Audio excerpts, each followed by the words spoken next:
सुलह हुदैबिया, एक ऐसा दिन जब मुसलमानों और कुरैश के दरमियान एक मुआहदा हुआ। दोनों फरीक एक दूसरे पर 10 साल तक कोई हमला नहीं करेंगे। मक्का और मदीना के बीच अमन कायम हो चुका था, लेकिन मदीना के यहूदी वो इस सुलह से हरगिज़ खुश नहीं थे। उन्हें ये अमन बर्दाश्त नहीं था। वो चाहते थे कि कुरैश मुसलमानों पर हमले करते रहें, बिल्कुल आज के यहूदियों की तरह जो अमेरिका को ईरान के साथ जंग करने पर उकसाते हैं। इन यहूदी कबीलों ने नई नई साजिशों का जाल बुनना शुरू कर दिया। मक्का के मुशरिकों से राब्ते, खुफिया मीटिंग्स और पैगाम भिजवाना शुरू कर दिया। लेकिन रसूलुल्लाह सल्लल्लाहु अलैहि वसल्लम सब कुछ जानते थे। आपने फैसला फरमाया कि मदीने से मुनाफिकीन का फितना ख़त्म कर दिया जाएगा। यहूदियों को हुक्म दिया कि मदीने से चले जाएं।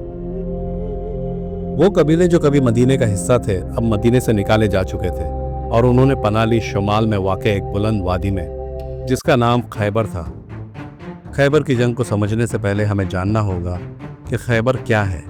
ये कोई किला या कोई बस्ती नहीं थी, बल्कि खैबर एक मुकम्मल किलाबंद वादी का नाम था जो मदीना से शुमाल की जानिब तकरीबन 150 किलोमीटर दूर थी।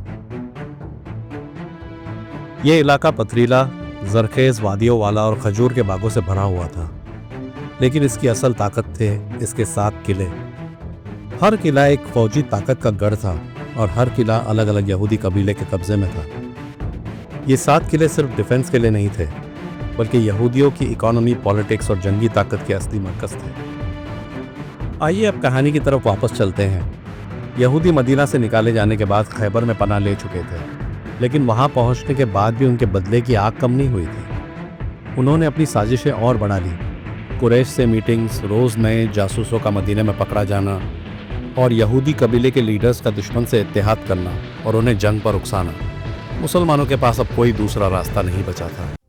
इसी बीच मदीने का एक ज़ख्मी नौजवान हुजूर के सामने हाजिर हुआ और उसने कहा कि हमें खैबर के यहूदियों ने रास्ते में घेर लिया, हमारा ये हाल किया और कहा कि मोहम्मद सल्लल्लाहु अलैहि वसल्लम को ख़त्म कर दो, तभी अरब फिर से हमारा होगा।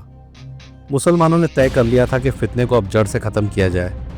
मुसलमान फ़ौज जंग के लिए तैयार हो गई। आप सल्लल्लाहु अलैहि वसल्लम की क़यादत में लश्कर इस्लाम खैबर की तरफ निकल पड़ा।